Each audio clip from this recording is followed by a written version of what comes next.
Hello, this is the Glasstire Top 5 for the week of July 30th, 2015. Hello. Yay! That's Rainey. I'm Christina. I'm Rainey Knudson. I'm Christina Rees. So let's just go ahead and start Well, maybe number 5. A show in Austin at Northern Southern Gallery. It's Shawn Camp. He's an Austin-based painter. The show is called Aphotic Zone. The aphotic zone of the ocean is where the sun no longer shines. The paintings are going to be backlit, and they're going to do it in a dark gallery. So I think there's going to be a kind of aquatic, sort of pulsating. How much of this do you think is a gimmick to just make people feel cool when they come in the gallery in the summertime? When I read the description, I thought, oh, that sounds like that'll be nice and cool in the middle of the summertime. So, I mean... We should say, it's thick impasto painting, and there are cracks in the painting, and it's backlit with various colors of LED, suggesting the ocean floor, suggesting lava, suggesting a world beneath the surface. And so, you know what? A tall, icy Tom Collins or mint julep or something, or Long Island iced tea, and these paintings in a dark room is how I would like to spend a 100-degree day. Or Friday night for... Or maybe 15 minutes on a Friday night. Right, exactly. Number 4 at Redbud Gallery in Houston is Daniel Johnston and Jeff Wheeler. Daniel Johnston, of course, the legendary Austin-based. How would we describe him? He is an artist, but he's so much more than that. He's an institution. He's an institution. He's a musician. He's an artist. He's a muralist. He's a man about town. He's a comic book guy. He, you know, I mean... He lives with his parents in their basement still. And he's in his 50s now, probably? Oh, easily, I think. Yeah. But, you know, he's been around, and this is a true collaboration. As far as I know, the images that I have so far from this show were actually worked on by both artists. Although I do think that there are going to be works in the show that are by the individuals as well, so...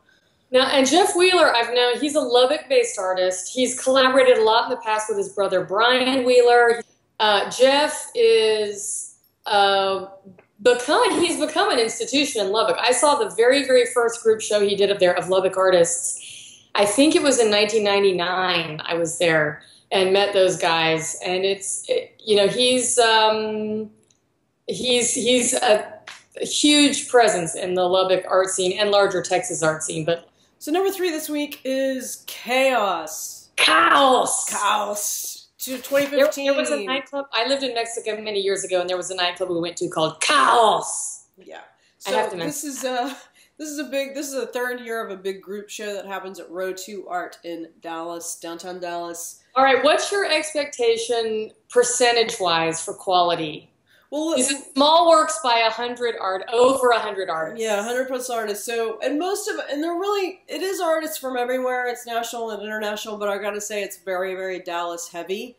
So I know what to expect because, you know, it's like artists like Shelby Cunningham, Andy Don Emmons, Randall Garrett, Justin Ginsberg, Scott Winterode. I love Scott Winterode. Who doesn't love a small work in the summer? Yeah, exactly. And I'm sure it'll be salon style. It's curated. But I wanted this in the top 5 purely because of the graphics associated with the show. This is its 3rd year, and they've always been, somebody got a hold of Photoshop or maybe even Microsoft Paint and had a lot of fun with some neon colors. Yeah.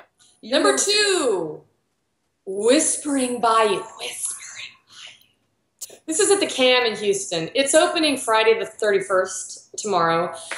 It sounds suspiciously like an interactive video and sound installation like you would see at a children's museum. So this is, okay, crowdsourced. They want people to send in... They've taken field recordings. They want people to send in your own videos, your own audio recordings about Houston. And there's a local filmmaker and community activist, Carol Parrott Blue. I hope that is her real name. And a couple of other people involved. It's going over the course of a few months, so it could be good. And it's something that might take a couple of months to kind of gain traction and get momentum. Yeah. I mean, it may be very moving. If they can get a lot of people to contribute, it could probably be really cool. So, and then we're at number 1, which is Seditious Industrial Complex at Sala Diaz in San Antonio. Very mysterious. Let me just quickly just read a little. Seditious Industrial Complex is a multinational entity. Sick the editorial SIC for, which means like there's an error in what was just printed, but we're not going to fix it. Right. Specializing in the methodical organization and repackaging of complex seditions into bite-sized chunks that can be more easily digested by consumers at large.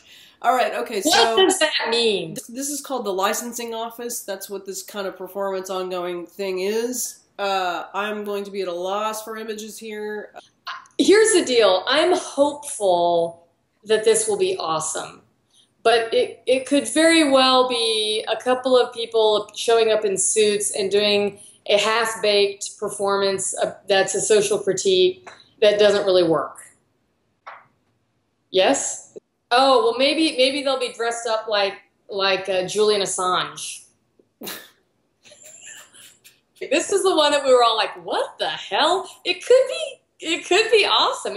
They're piloting a new line of mutinous consumer goods from their legal portfolio. Look, this is just, they're having fun with words, and we'll see what comes out of it. It might suck. It was a siren call for us, obviously, because all three of us, me and Rainey and Brendan, put this on our list. There's a bunch of events happening that are really fun this weekend, which we just didn't have room for in the top 5, but check out our events listings. It's White Linen Nights in Houston. It's Birdie Bones Press, Black Ink. There's a whole bunch of really fun just things to get out and do. So check out the events listings for all that stuff. Go see some art. Go see some art.